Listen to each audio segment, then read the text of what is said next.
Perfect. Happy Tuesday, everybody. My name is Samantha Nelson, and I'm the program manager for the Westgate at Crane Tech Park here at the Westgate Academy. Welcome to Purdue at Westgate's Defense in Indiana webinar today. We at Purdue at Westgate strive to promote business and talent growth, and we want to help support you as a startup or small business. We strive to be that regional hub of connection and support. Purdue at Westgate is located within the Westgate Academy. And the Westgate Academy is a technology incubator, training, and office conference center. We are located within the Westgate at Crane Technology Park, which is directly outside of the Naval Support Activity Center in Crane, Indiana. Today, we are excited to be hosting this webinar with two special presenters. Andy Alexander with South Central Indiana Procurement Technical Assistance Center, commonly known as PTAC, and Matt Burkett, Deputy Director of Small Business for NSWC Crane. You couldn't get two better subject matter experts to speak on today's topic, responding to federal government solicitations and proposal writing. If you're wanting to do business with the government, they are the two people that can help you. We ask that you mute your microphones, and if comfortable, you can leave your video on during the presentation. If you have a question, please use the chat function in Zoom, and we will answer these questions directly following the webinar. This webinar will be recorded and will be sent to you for your reference, as well as a copy of today's presentation. So with no further ado, I will hand it over to Andy and Matt. Share my screen.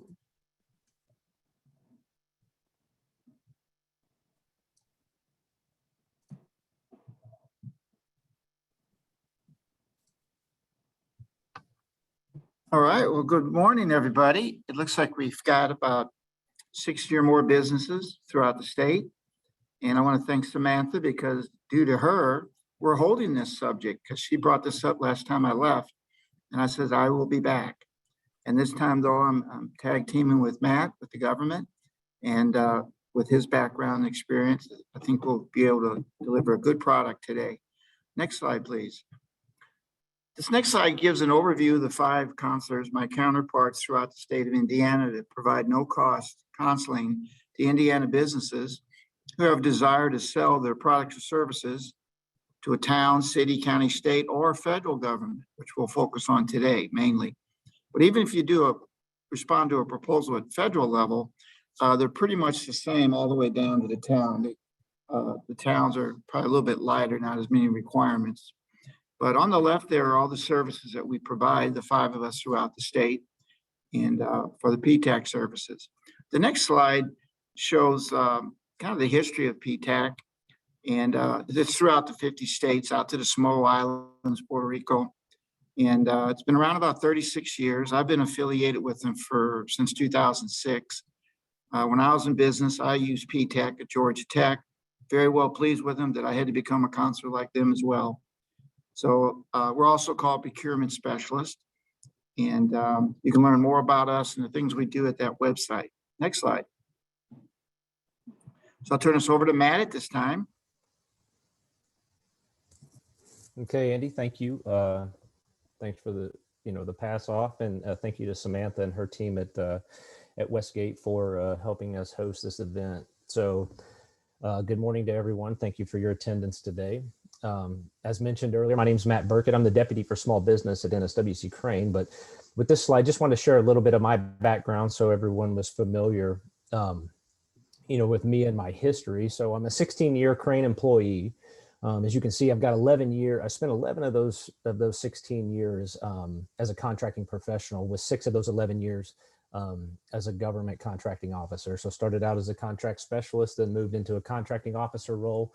And then over the last 5 years, I've worked as the deputy for small business. So I've got a lot of experience as far as reviewing proposals, knowing how the government process works, how the proposal process works, and then kind of hearing some of the challenges and things of that nature that small businesses are struggling with in regards to proposal preparation. Next slide, please. So with this slide, just wanted to kind of give you a better idea of, where do proposals come from, or where do requirements come from? So to give you a kind of a high level view of where the requirements come from, in most cases, it's going to be the requirement's going to come straight from the program office. So in a lot of cases at Crane, the program office, they have the requirements. They're the ones, having a lot of those discussions with end users. They have the money. So what oftentimes happens at Crane is the program offices will then pass those requirements down to local buying activities, which Crane is considered a local buying activity. We're within the NABC umbrella. So we have what's called warrant authority, meaning we can sign on behalf of the government to obligate money. So those requirements come from the program office down to what we call requirements personnel, or you might hear me refer to them as engineers, technicians, those folks, and then down to acquisition personnel, whether they be buyers or contracts personnel.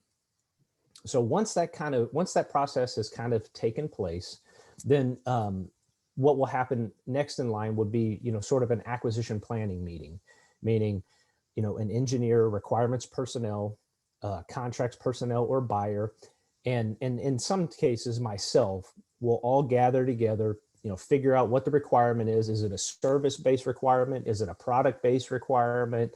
We'll have some initial discussions to get a better understanding of what that need is, and have some high level discussions as far as strategy, and what direction we might want to go. Once that's taken place, then we'll kind of go through that formal market research process that some of you may be familiar with. As if you're familiar with government contracting, you may have seen a request for information issued by the government or a source of sought notice. So we're going to, especially if it's something new, if it's a higher dollar procurement, a lot of times we're going to issue a request for information or a source of sought notice as part of the market research process to figure out especially what the small business landscape looks like. Because if something's not set aside for small business, then most likely it's going to be full and open competition. So, but really what we're interested in this early stage market research is what the small business landscape looks like, what their capabilities are, and can they meet our government requirement. We're also going to use the dynamic small business website, our buyers. So for those opportunities that are $250,000 or less, they're called simplified acquisition procedure procurements, or SAP procurements. DSBS is a huge tool that they use to conduct their market research for a particular action. We're going to do general internet searches, just to kind of learn more about the industry. And then, as you can see here, another thing we're going to use is just general industry knowledge. So if it's a follow-on requirement, if it's something that we've bought in the past, we'll use some of that general industry knowledge that we have. Our engineers, typically if they're buying something, especially if it's a product, they have a lot of knowledge about that particular requirement, what it's used for, how it's used, those kinds of things. So we'll use some of that general industry knowledge in our, kind of in our formal market research process. Among other things that we use might be an industry day, things like that, to gather information. Then once that process is done, we take all those responses to the, if we issued an RFI, we'll take all those responses. Those will be evaluated by our technical experts. We'll take those responses, and then engineers, contracts, myself will reconvene, and we'll make a determination of, do we think this effort is suitable for what we call a small business set aside, or is this a full and open competition effort? So for those who may not be familiar with small business set aside, the government regulations and FAR Part 19, which is kind of the world we're playing in today, talking about FAR requirements. Those are, the FAR says if we have the reasonable expectation of receiving 2 or more responsible small business offers, then we set it aside for small business. So at this point in the process, this is where we're making that determination of, do we set it aside? Do we go full and open competition? So again, as you can see on this bullet point here, if there's an RFI issued, I encourage small businesses to respond to those, because we lean heavily on that information when making those set aside determinations. So I always encourage you, if it's something that you're interested in, you think you can do, please respond to that RFI, because we do rely heavily on that information. Again, you can see, it's a collaborative effort between the technical personnel, contract, and small business when we review the market research to make that strategy decision. Once that has taken place, then we get into what if you're interested, it's in FAR 5.2. You can see that it's what's called a formal synopsis. So we would issue a synopsis to kind of start the process. A synopsis would set for 15 days. basically saying, hey, hey world, the government intends to buy this. It's scheduled to be a small business set aside or full and open competition. Here's a little bit about what the requirement might look like. Just to give industry kind of an advance notice that the government is coming, will soon be coming out with a request for proposal for a particular action. Now, if it's a SAP procurement under 250K, we can do what's called a combined synopsis solicitation to kind of satisfy those FAR requirements. But if it's a large contract, anything above 250K, a formal synopsis will be issued. That has to sit for a minimum of 15 days before an RFP can be released. So next slide, please.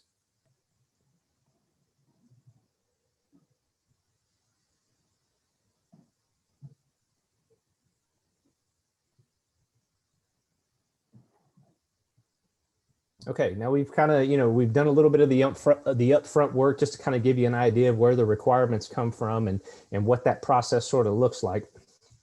Now on to where do we find the requirements? Where do we find the opportunities? So as most of you probably know, sam.gov. I mean, that's the one-stop shop in a lot of cases for government opportunities. And this is all of government, not just DOD. It's the entire federal government will post to sam.gov. Now, as you can see here, only opportunities greater than $25,000 will be announced on sam.gov. So if you're interested in crane opportunities, I would recommend that you go to the main sam.gov page, go to contract opportunities, and in the search block type in N00164. So I always say, you're a small business, you have a cage code that kind of identifies your company. This is what's called a DODAC. This is kind of our government. This is our identifier, similar to your cage code. So anything coming out of Crane that's on sam.gov, if you search this N00164, you'll find it there based off of that government identifier. And excuse me, most other DOD or all other DOD and other government agency buying activities have a DODAC. There are hundreds of them. So if Crane's not the place where you want to focus your time and efforts, other buying activities will have those, and you can kind of go through the same search process to locate opportunities there. As I mentioned, actions under 25,000 will not be posted on sam.gov. And then moving down to the next bullet point, if you're a service provider, if you're, logistics support, engineering services, IT, cybersecurity, whatever the case may be, if you fall into what we consider competitive technical service actions, those requirements will not be found on sam.gov. Those will be issued through what the Navy calls their best in class vehicle, which is Seaport Next Gen at the moment. So anything that's considered competitive technical services will be issued through Seaport Next Gen. So if you're not currently a Seaport Prime vendor, and if you have a Seaport Prime, you know that you do. If you don't, you're still able to work with us. It's just you're only able to work with us as a subcontractor at the moment. You have to have a Seaport Prime contract in order to bid as a prime contractor under that vehicle. And then lastly, other vehicles that we tend to use are NASA SOUP and GSA. So next slide, please.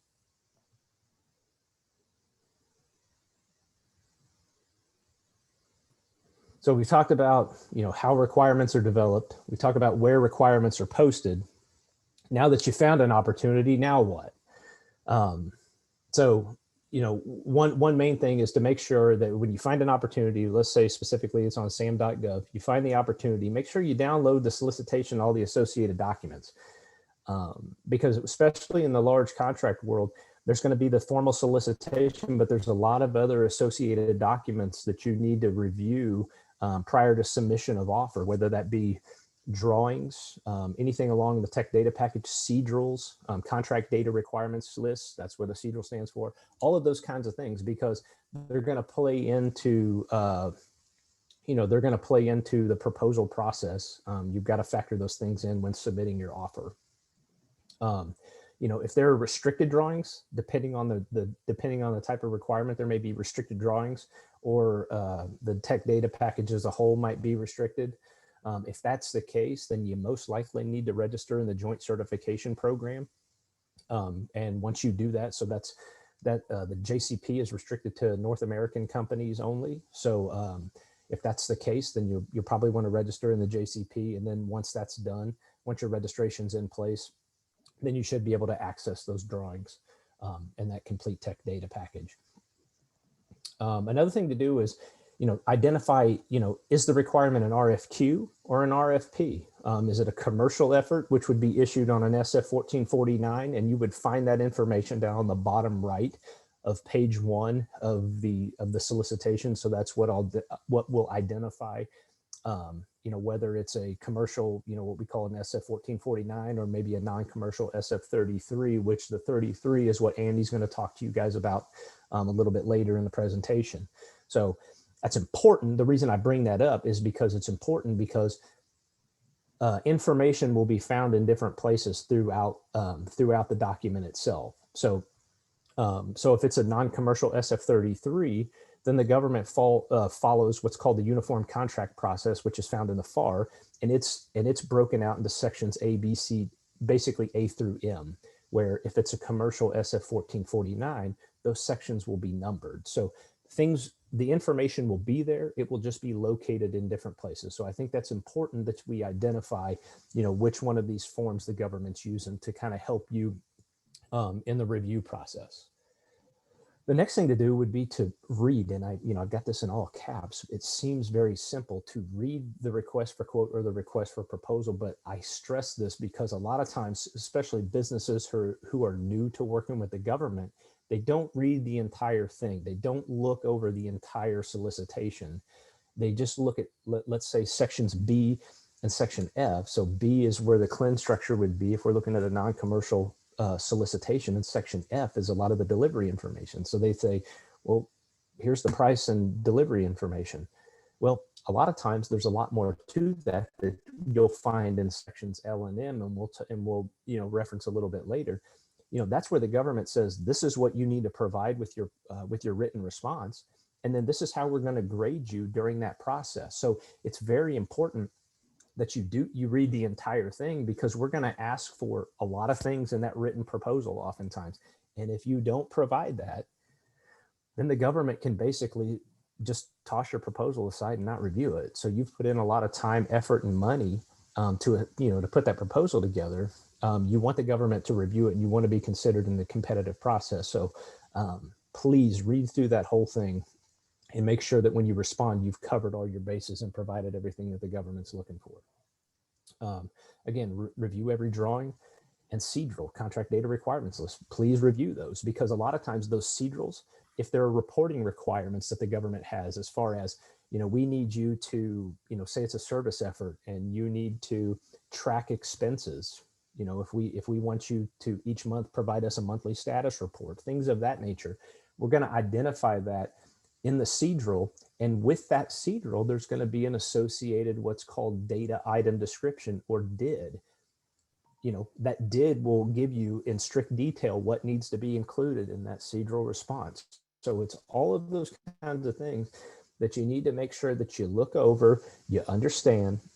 And I think Andy can help you, and any of the other PTAC counselors can help you with this stuff. But these are just the kind of things that the savvy, especially the savvy small businesses, are aware of.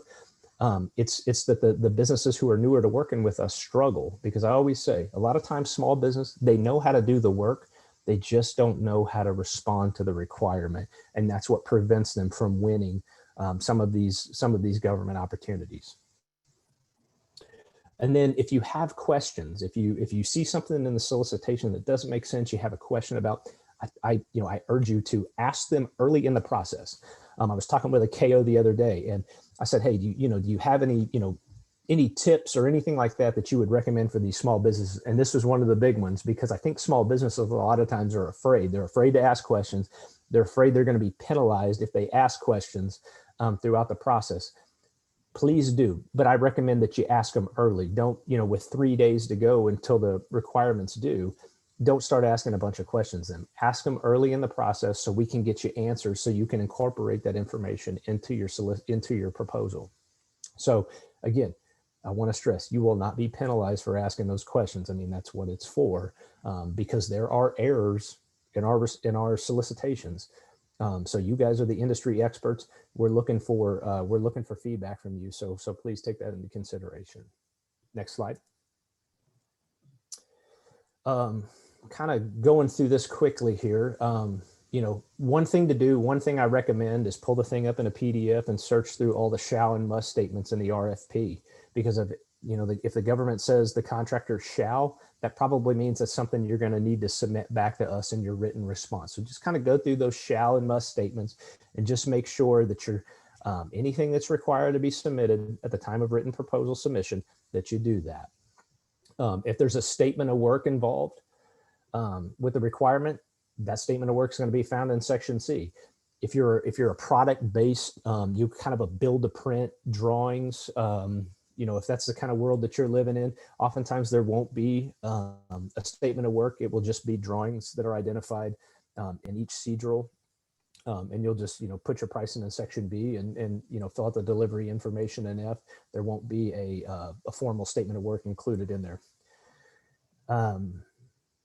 As I mentioned early on, pay special attention to sections L and M, because this is where we tell you what that written response needs to include. If it's a best value determination, meaning we're going to evaluate technical, past performance, and price. We're going to tell you that. We're going to tell you what's most important.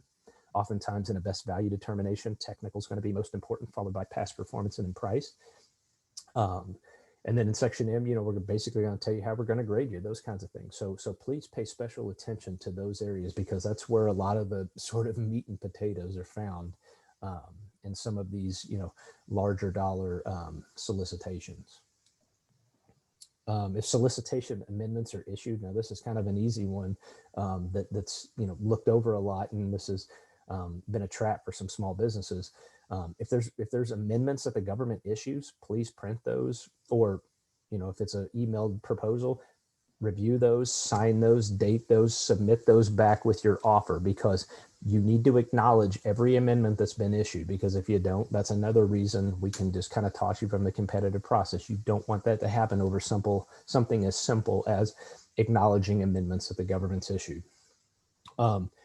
And lastly, the government wants to award on initial offers in most cases, especially if it's a competitive procurement. We want to award on initial offers. So please, whenever you're responding to that government solicitation, that you put your best technical terms and price in that original submission, because we don't really want to go into discussions. We want to make an award on initial. So put your best foot forward to start with, and I think you'll be in good shape. So next slide.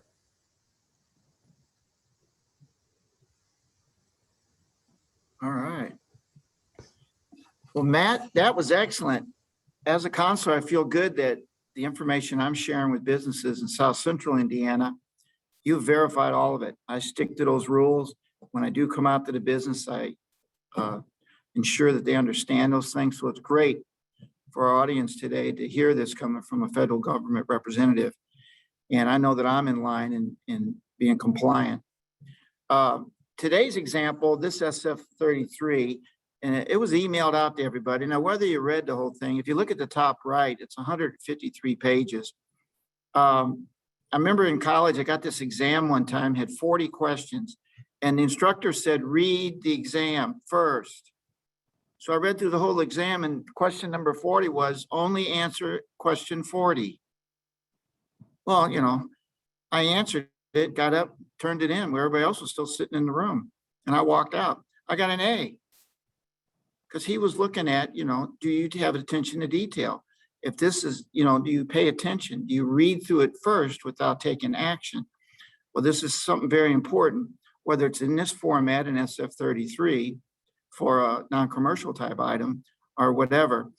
So if you're one of the businesses I work with and you send me a solicitation, and the solicitation number is up in item 3, well, then I'll look it up on SAM. I'll pull it down. I'll look at the amendments and I'll read it. And then I'll set up an appointment, whether we're over the phone or we Zoom or I come out to your business and to set up what we're going to do next, but don't go next, Sam. Then I know that you've read it at least. Now, in the second pass is when we do what we're going to do next. But if you look at the green arrow on the left, just like a book, has a table of contents. The federal government puts out a great table of contents. Like Matt was talking, if you look down in part 3, you have L and M, where they have in there the instructions, conditions, and the notices to offer in L. L is a pretty important area because it's going to give us our instructions on what does the government want back in writing, how do they want it, things like that, those details. And then M is real important because they're telling us how they're going to evaluate this by best value or low cost or whatever. So this is important as we're getting our thoughts in mind after reading this, how we're going to have a plan of action. And down on the red there, number 15A, this is where you're going to sign. You're going to put your cage code in right there, and you're going to give your title in that. And then you're going to send this document in as a draft proposal with a cover letter and some other things I'm going to share with you here. But this actually becomes your contract. Down on the bottom, you can see where the contracting officer, once this is awarded, they'll put the contract amount. They'll use your marketing partnership and identification number, MPIN, that you put on your SAM account for electronic fund transfer. And they'll put the funding amount down there, assign their DODAC, and this is your first thing that you're going to see as a contract coming back. And it'll be a virtual transaction. And down on the bottom right, like Matt said, whether it's non-commercial or commercial, this one says this is an SF33, and they come in different formats. Some may not even be on a standard form because it's a combined solicitation or, one. I had one the other day, it turned around in like 2 days. So they didn't have time to prepare this because of the federal government's into their fiscal year. They were trying to meet this buyer's requirement for the government. So let's go to the next slide. So the SF33 was emailed out to everybody. Hopefully everybody read it. If you didn't, that's fine. I won't dig down into it today. But if you're after this presentation today, if you would like to meet with me and use this as an example on how to look at an SF33 or a statement of work or performance work statement, we'll do that. Now this format here, I've been using this for 16 years. If I come to your business, I'm going to bring this with me and I'm going to ask you to draft something up. Well, if you look at the top there in the yellow, it's going to say, what's the solicitation number? Is it an SF33? It's 153 pages. The date of this one is 7 February. Who was it issued by? The Naval Surface Warfare Center at Crane, Indiana. When is it due? And then what type of is this going to be? Is it a request for proposal? It's a firm fixed price contract. And this one's going to be a whale. It's a 5-year. It's a base year, 4-year option contract. So just in that first couple lines, we've answered the 6 honest man rule. I knew 6 honest men. They taught me all I knew. Their names are what and where and when and how and why and who. By doing that, you have a snapshot now to help you make up your mind. Should I either bid on this or not bid? Go or no go? So the first thing, you draw a little box there in red and you create a timeline. And you notice that you received it on February 7th and it's due on March 25th. So you have 46 days to put this proposal together. And then timeline that I wrote out, all those little tick marks, you could actually put dates and all that to figure out weekends and when you're going to have your staff in. And if your CFO is going to do the cost estimate, you need people from the back dock to help write the technical proposal part of it. You need HR to attach resumes or whatever needs to be done. On the left side, the first thing you're going to do is SWOT it. That's looking at the strengths, the weaknesses, and the opportunities and threats. And I'll do the same thing for the knowledge I know about your company, and I'll be honest with you, whether I think this is a go or no go, or whether you should bid on that. And we'll discuss that after that first pass where I just read it. Now, on the second pass, I read it again, and then I start creating this one-page document. And if you notice there, by the 8th of February, we submit those Q&As, just like Matt said, get them to the program manager, because if they respond to our questions, they're going to put out an amendment to tell everybody what they told us. They make it a level playing field. And those answers may not come back to maybe the 14th of February. So meanwhile, we've got to have a plan on starting to work on this thing. So on our draft action plan is to draft a cover letter. The cover letter has 3 paragraphs in it. Paragraph 1 is announcing we're interested in solicitation number such and such, dated this date, issued by this government agency. Paragraph 2, We are registered in the SAM system. Here's our cage code, our NACS code, DUNS number, and maybe the new unique identification identifier entity number, our code. And then the last paragraph just says point of contact for this proposal is such and such. Proposal is enclosed. You sign it. Down at the bottom are your enclosures. And I have samples as a counselor I can show you on these cover letters that you'd want to use, not just for this sample, but for future ones. That way you just edit each one to tailor it. And this is how you're going to track and keep up with all these different proposals you have in by that solicitation number up at the top.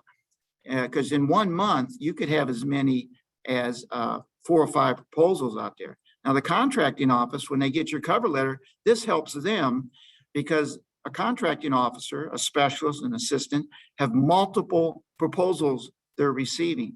They could have as many as 30 or 20 or 10.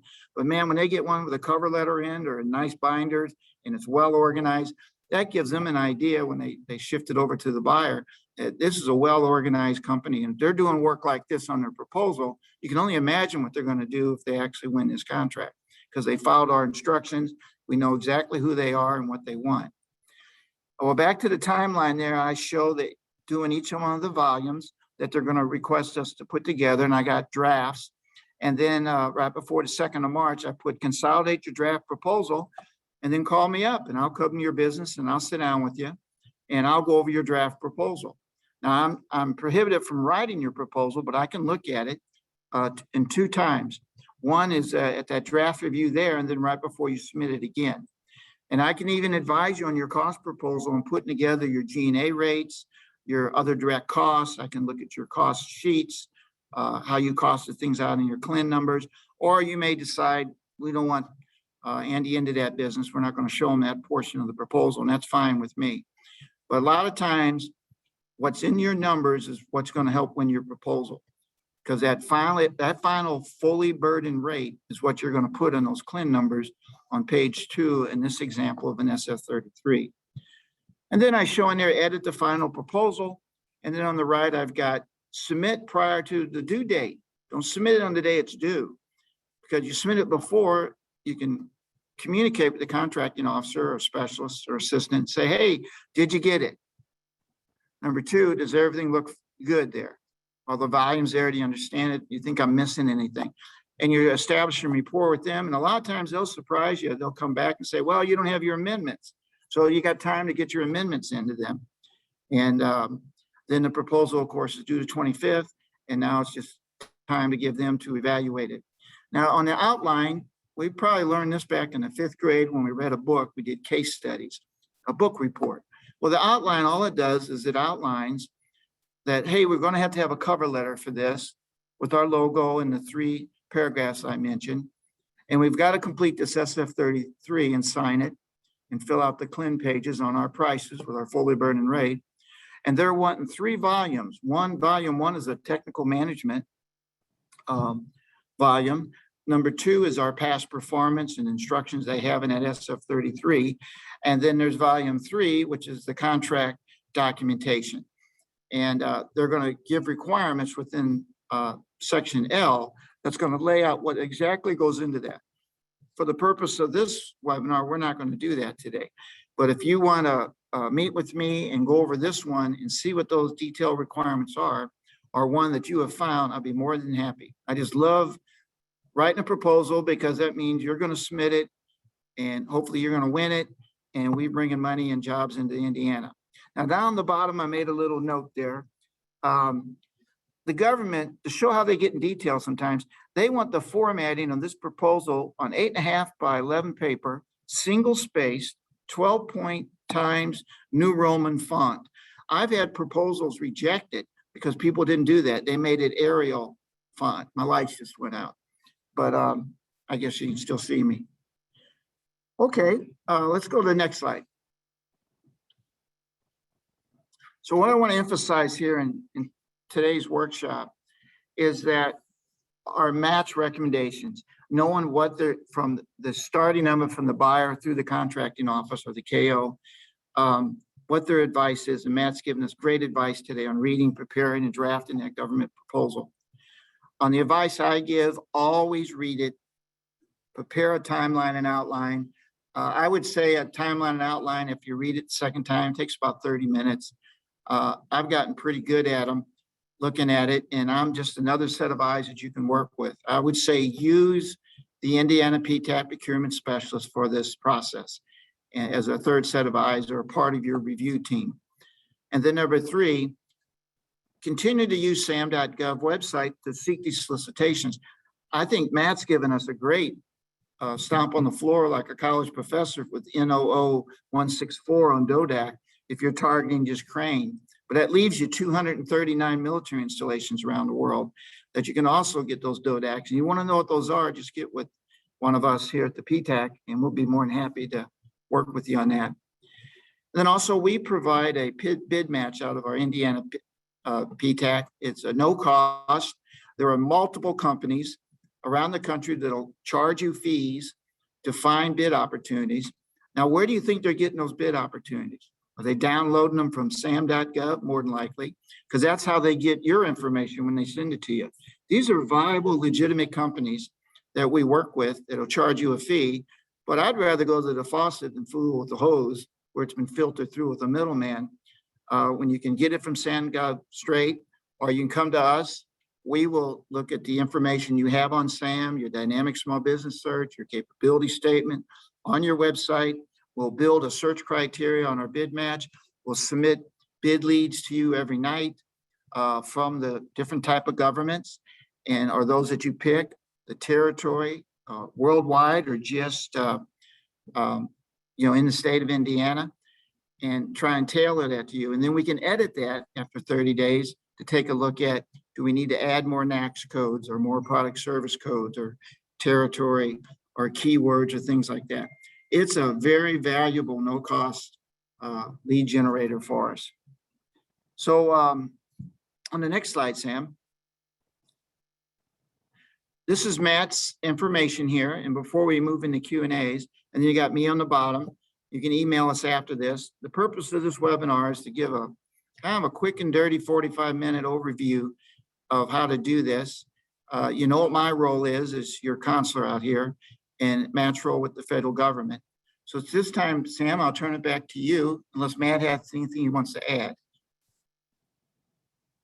Matt, did you have anything you wanted to add? We do have a question. Okay. No, we can, let's just jump into the QA Okay. and then. Okay. So how can a small business without an existing classified project gain access to classified information if necessary to bid? So this person has an active secret clearance from a previous job, but no one is holding it since she left the company. So she wants to know if she's able to participate in classified discussions and or view classified materials. We'll show you how easy it is to answer that question. I'm gonna have Matt respond to that. What do you think? So I'll say this. So as far as classified work, we don't do much, if any, classified work at Crane. Typically, those are handled directly with what we call classified contracting shops. Now, if you're talking security clearance, like if you're a business who is looking at an opportunity that requires some kind of facility clearance or personal security clearance, then you can work with, and you don't have, let's say if a facility clearance, you can work with a large prime to help sponsor you to get one of those, or depending on kind of what your facility looks like at the moment and how viable you might be as a competitor on a particular government requirement, the government could also sponsor you. Now that doesn't happen all that often. It typically comes from one of the larger primes that could sponsor you, but I guess back to your original question, if I understand you right, classified contracting and what we would call, we sort of call it black contracting shops. They're the ones that handle those classified efforts, and there are rules and regs that they have to follow in order to do so. Okay, great. And if you want to elaborate on that answer or even the question, this person can contact you, Matt, as well. Yeah. And you could talk further if needed. So Andy, did you have any comment on that? No, I totally agree. And I'm noticing more and more of the classifications they're not like they used to be. And that the most important thing is getting that JCP if you're going to do work with on the DoD side. And a lot of times, if you as a vendor will contact that contracting office and have them talk to the buyer about classifications, you know, what you're reading in that SF-33 or whatever could be different from what they're really asking. I always notice too, and I'm going to talk on the vendor side, that's the first response you get from federal government buyers is not really the real answer. You got to dig and ask again, because many times I've read solicitations, I go, I don't think the buyer knows what they want here. They want us to defuse this bomb, or they want us to put it together. And so we're allowed through Q&As to ask those questions. I think it's a great process. It's just learning it and leveraging people like Matt and myself to get those responses. Good, good. We have another question. If it's less than 25,000 is not listed on sam.gov, where can they find them? Oh, I'll let This is, you won't. So the way that process works is buyers are going to reach out to you directly. So it's useful if they know who you are, meaning, you know, like when you know, Crane, we try to do industry days, trade shows, things of that nature. That's a great opportunity for you to get some face time, or you know, in the last, you know, year and a half, some screen time with requirements personnel, with buyers, to let them know what you do. Obviously, you can reach out to me, and I will always share your information with the appropriate people on base, so they know as we're conducting market research to keep you in mind. But anything under 25,000 will not be advertised on sam.gov, and it's basically just, you know, we'll call you or we'll email you and request that you submit a quote if you so choose. Okay, good. We do have a person that just asked if they could ask questions even if they were in another state. So I know that I said sure. So this person is a proposal writer in Florida. So absolutely. So yeah, if this person asks a question, she hasn't yet, but certainly, like they had mentioned, the contact information along with the presentation will be sent out to everyone today. So it's a copy of the recording as well will be sent out. So the question is, we have a certified DD 2345. Is that what you mean by registering with JCP? Yes. Okay. Good job. Yeah. I just want to emphasize before we leave today, because we got a little bit of time.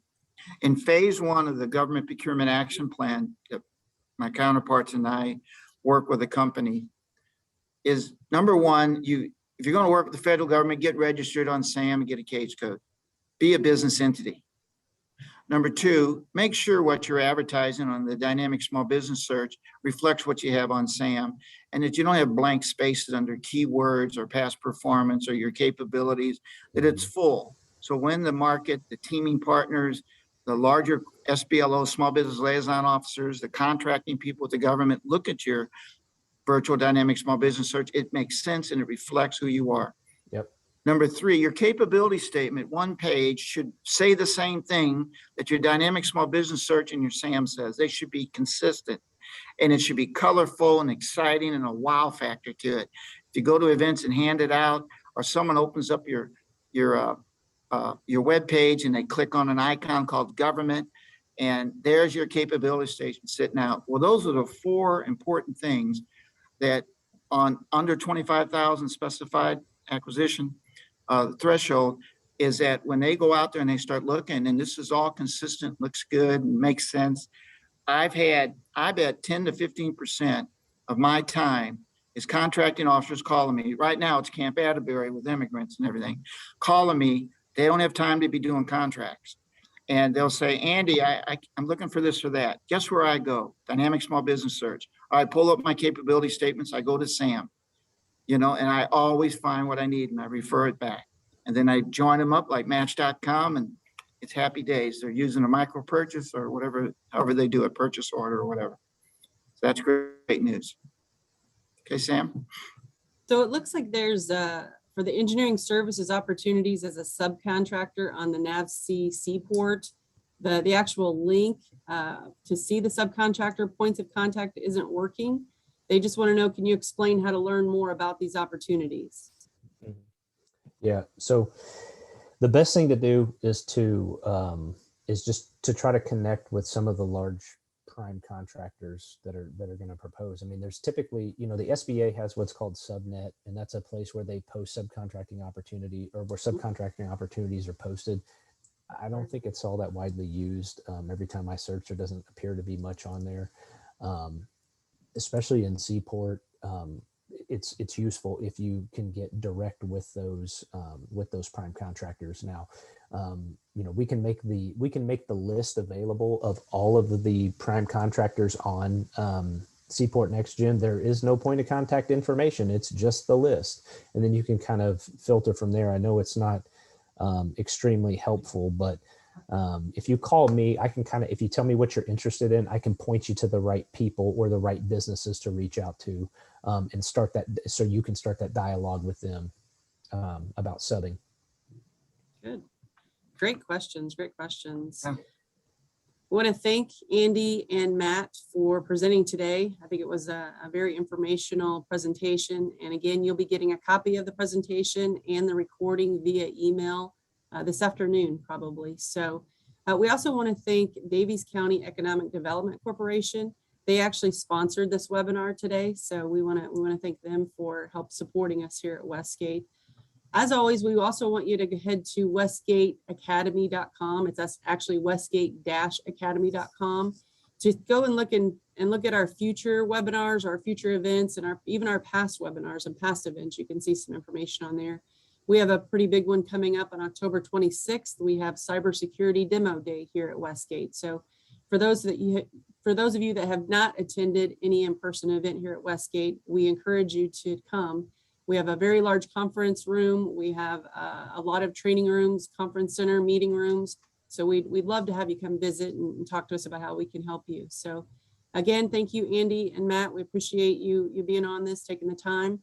And I hope everyone has a great rest of the week, and make sure you contact both of these people if you have any other questions. I'm sure they can help you. So everyone have a great week. We'll talk to you later. Thank you. Bye-bye. Thank Bye. you.